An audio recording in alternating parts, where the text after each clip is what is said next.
Você já sentiu que o seu filho fica agitado ou irritado depois de ver certos desenhos? Ou já se sentiu incomodado com tanto de cores, sons e movimentos dos desenhos e programas que as crianças assistem hoje em dia?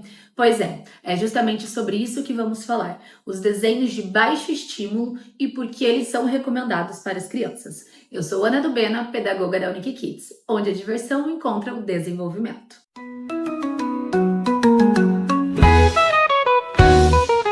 Sabemos que o ideal seria que as crianças realmente vivessem sem telas.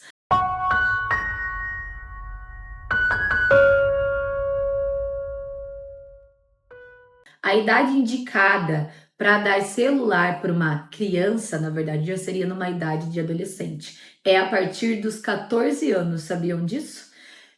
Mas hoje em dia totalmente ao contrário. Cada vez mais cedo as crianças passam a ter acesso às telas, ao celular, né?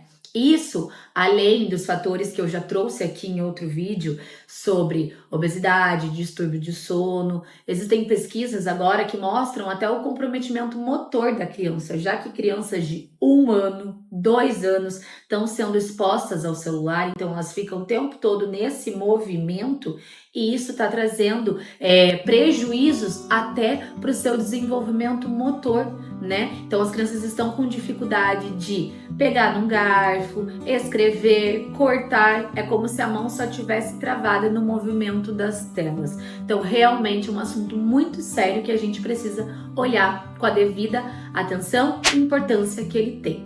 Então voltando ali para os desenhos de baixo estímulo, como eu falei, o ideal seria que as crianças não fossem apresentadas para isso, mas a gente sabe que muitas famílias recorrem às telas como um auxílio, como algo que elas precisam ali para ajudar em determinado momento, em determinadas coisas, né? Por isso, eu vim indicar hoje os desenhos de baixo estímulo. Por que é que eles são indicados? O que esses desenhos trazem para a criança que nós recomendamos, né? Mais esses desenhos do que outros. Alimentado.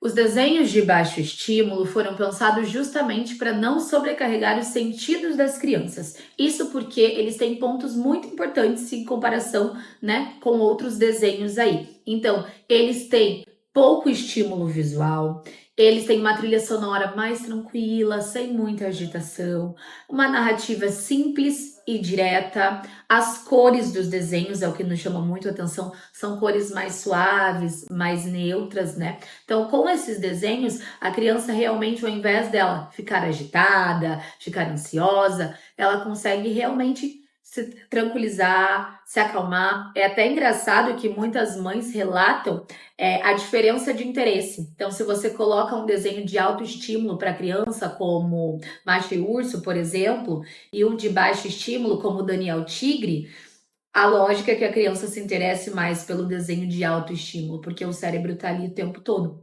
Mas é justamente esse o problema, né? Que a criança não consegue focar, ter atenção. Já o desenho de baixo estímulo, ele oportuniza para a criança para que ela realmente entenda o que está acontecendo ali, para que ela processe essa informação, para que ela tire um aprendizado daquilo.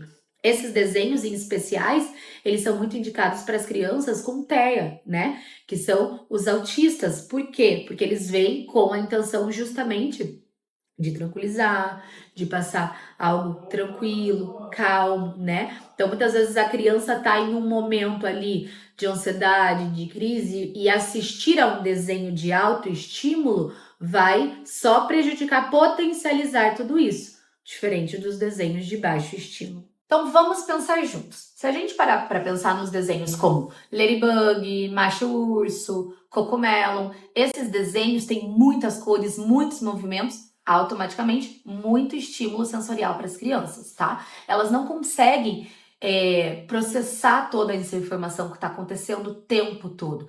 Então, elas precisam de desenhos que sejam mais calmos, mais tranquilos. Se a gente pensar em um cenário de desenhos como a Sara e o Pato, por exemplo, Daniel Tigre, são desenhos que vão tranquilizar as crianças. Eles são muito importantes justamente para as crianças também que têm o autismo, né? Porque quando a criança está em um momento já de agitação e eu quero usar o desenho como um recurso, se eu trago um desenho de alto estímulo, o efeito vai ser totalmente contrário. Eu vou deixar a criança ainda mais agitada, mais irritada, mais ansiosa. Então, por isso que eu preciso filtrar justamente o que eu estou mostrando para a criança. E aqui vai uma lista de desenhos que você pode oferecer ao seu filho quando você precisar recorrer às telas.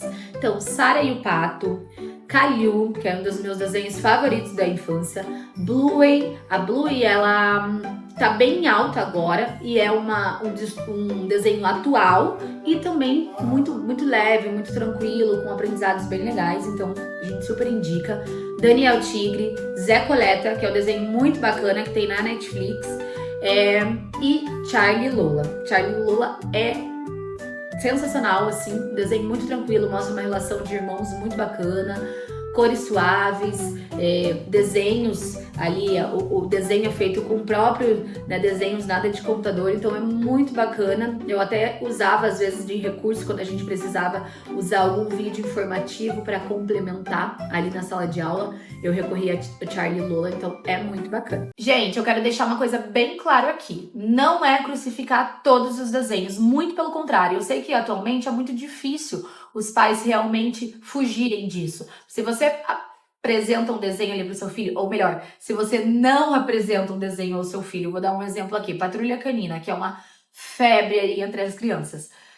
Você não mostra aquele desenho pro seu filho, mas ele não tá só nas telas, né? Ele tá nos brinquedos, ele tá nas roupas, ele tá nas lanchonetes. Então, é uma coisa que envolve e automaticamente os pais aí acabam recorrendo. Vamos mostrar esse desenho para ele também, já que ele gosta desse brinquedo, ele gosta dessa roupa. E assim começa esse ciclo que é justamente, né, para envolver ali as crianças. Então, o que é necessário você entender? Idade do seu filho, tempo de tela e qual estímulo ele está recebendo nesse desenho. Uma criança de 2 anos assistir uma Patrulha Canina, que é um desenho de muito som, de muitas cores, de muita ação, o cérebro dela não vai nem conseguir processar o que está acontecendo naquele desenho. Já se você pegar esse mesmo desenho e jogar para uma criança de 7 anos, o papo já muda. Essa criança tem uma maturidade maior para entender o que está acontecendo naquele desenho. Então é aí que você tem que medir, é aí que você tem que dosar. Como eu falei, a gente não está crucificando nenhum desenho, mas realmente dando esse suporte para que você pense o que realmente você está oferecendo para os seus filhos, certo?